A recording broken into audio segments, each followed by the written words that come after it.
Málþing þróun íbúabyggðar á Suðurnesjum verður haldið í Hljómahöll föstudaginn 9. febrúar. Það svæðis skipulagsnefnd Suðurnesja sem boðar til málþingsins þar sem fjalla verður vöxt á Suðurnesjum. Spurt verður spurninga eins og hver sé framtíðarsýn sveitarfélagana vöxt og fólksfjölgun á svæðinu til skemmri og lengri tíma og eins til hvaða aðgerða þurfa sveitarfélögin og ríkið að grípa. Til málþingsins boðið fulltrúum þeirra stjórnvalda, fyrirtækja og félaga sem gegna lykilhlutverki við ákvarðanatöku skipulag og þróun íbúabyggðar á Suðurnesjum. Málþingið samband af myndbandsinnslögum og erindum sérfræðinga. Þau Ólafur Þór Ólafsson bæjarfulltrúi í Sandgerði og Áshildur Linnet bæjarfulltrúi í Vogum sitja í undirbúningsnefnd fyrir málþingið og hafa komið að skipulagningu þess. Við hittum þau í vikunni og ræddum málþingið og þau mál sem verða efst á baugi. Málþing þróun íbúabyggðar á Suðurnesjum, erum við tilbúin? Þetta stór spurning í syngjandi sveiflu á Suðurnesjum. Já, og mikilvæg spurning því að við okkur blasir áskorun sem við verum alltaf að taka þátt í að takast á við og leysa í sameiningu og þess vegna blásum við til þessa málþings til þess að sveitarstjórnarmenn og stjórnendur helstu stofnana á Suðurnesjum geri sér grein fyrir að áskorunin núna á morgun, ekki eftir 10 ár, heldur við þurfum að bregðast við núna til þess að bjóða nýja íbúa velkomna til Suðurnesja. Hverjir eru helstu þættirnir sem á að fjalla Er þetta aðalega, vantar húsnæði fyrir nýja starfsmenn á Suðurnesjum næstu árin?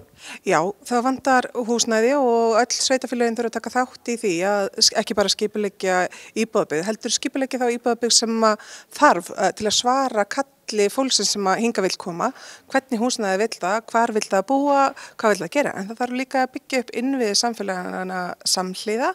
Þannig að við getum tekið vel á móti fólki og boðingað fólk sem tekur þátt í samfélaginu en ekki bara til hliðar við samfélagið. Ólafur, þetta, hvernig leggst þetta í ykkur sandgeininga? Nú þurfa sveitarfélögin augljóslega að vinna saman í svo með ríkinu. Hvernig horfir þú á þetta? Já, við í Sandgerði svo sem eins og aðrir á Suðurnesjum höfum fundið fyrir miklum vexti síðustu 1,5–2 árin. Og það ekkert útlit fyrir að sá vöxtur sé að hætta, kannski hægir eitthvað þess á honum en fólki mun fjölga áfram og eins og Áshildur segir það þurfa allir aðilar á Suðurnesjum koma að þessu verkefni til að taka á móti fólki og líka byggja upp þá þjónustu og það svæði sem við viljum búa á af því að ef við bregðumst ekki við sjálf að þá verður einhvers konar atburðarás sem við bara ráðum ekki við og þá fyrst kannski förum við að finna fyrir svona vaxtarverkjum sem að verða virkilega svona óþægilegir fyrir okkur hér á svæðinu og því skiptir máli og erum við kannski að reyna með þessi málþingi að svona vekja fólk til umhugsunar það að við þurfum að vera klár sjálf í að taka á móti og skipuleggja og gera það sem það að gera. Eru vaxtarverkirnir ekki þegar mættir? Jú, við finnum að sjálfsögðu fyrir þeim. Við finnum fyrir þeim í að fólk á erfitt með að finna húsnæði.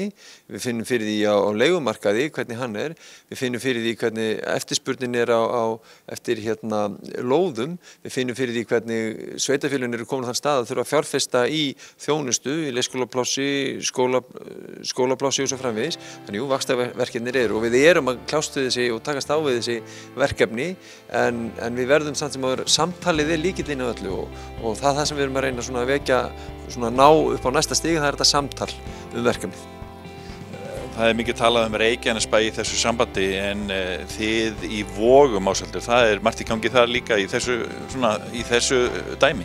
Já, það margt í gangi. Við erum byrjuð að byggja upp miðbæjarkjarna sem fer bara væntanlega í byggingu leið og frost leysir. Og svo líka komið að stað svokallar Grænuborgarhverfi sem var nú skipulagt fyrir nokkur síðan en komnir nýjir eigendur þar og hyggjast byggja það hverfi upp á svona cirka næstu 10 árum. Þannig en við hefum alltaf lagt áherslu á það líka í Vogum að við erum eitt samfélag hérna á Suðurnesjunum og það þýðir ekkert að einn beri ábyrgðina, bara Reykjanesbær, þetta eitthvað sameiginlega verkefni og sameiginlega áskorun og við Vogumenn munum ekki skorast undan í því. Hvað segir þið Sandgerðingar? Það mikilvægt að aðilar standi saman í þessu, við getum sagt, erfiða verkefni.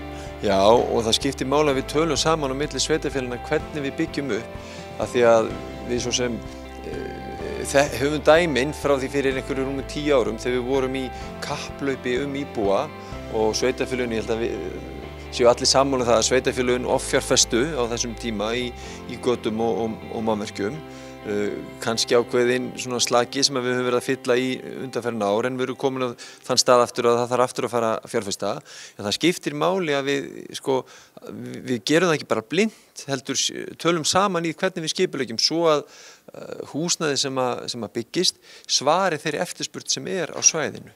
Og það held ég að við séum að passa okkur á að gera betur núna heldur við höfum verið að gera áður. Sérðu Suðurnesin fyrir þér sem, hvað getur við sagt, systurborg Reykjavíkursvæðisins? Já, ég þetta mjög gaman að þessum framtíðapælingum en borgir byggjast upp í kringum samskiptamiðstöðvar og samskiptamiðstöðvar heimsins í dag eru flugvöllir.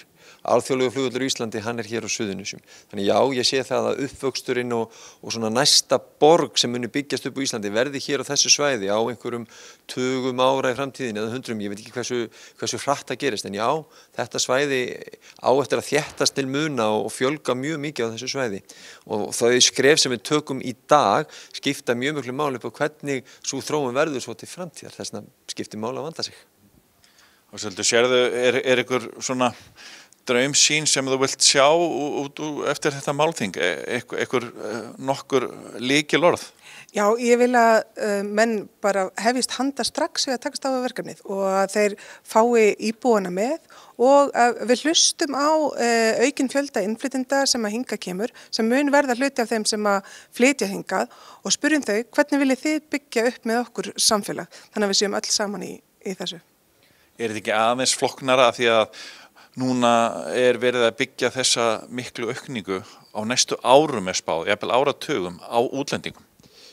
Jú, það náttúrulega, það gerir þetta samfélagslega flókið og við finnum bara fyrir því í dag að 1/5 af íbúum á Suðurnesjum koma erlendis frá og það eru ýmis flókin verkefni sem fylgja því og þetta við erum kannski að upplifa vöxt sem var hérna á 20. öldinni snemma en þá var fólk að koma úr Húnavatnssýslunni og Vestfjörðum og norðan og austan og hvað það nú fólk að koma allstafar í heiminum til að sækja í þessi störf og það náttúrulega ákveðið svona flækjustig þegar fólk talar mismunandi tungumál, kemur úr mismunandi menningaheimum og þess þá heldur þetta skiptir máli að við vinnum þetta vel og við eigum þetta samtal og hlustum ekki bara þessi við sem eru fyrir á svæðinu heldur líka þeir sem eru að koma hverjar eru væntingar og þarfir og svo framvegis ég held enn og aftur að samtalið lykillinn að því við náum árangri.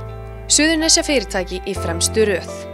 Við erum stolt af því að vera í hópi framúrskarandi fyrirtæki á Suðurnesjum samkvæmt útnefningu Credit Info. HS Veitur HF, Fiskmarkaður Suðurnesja EHF, Royal Iceland HF, Samkaup HF,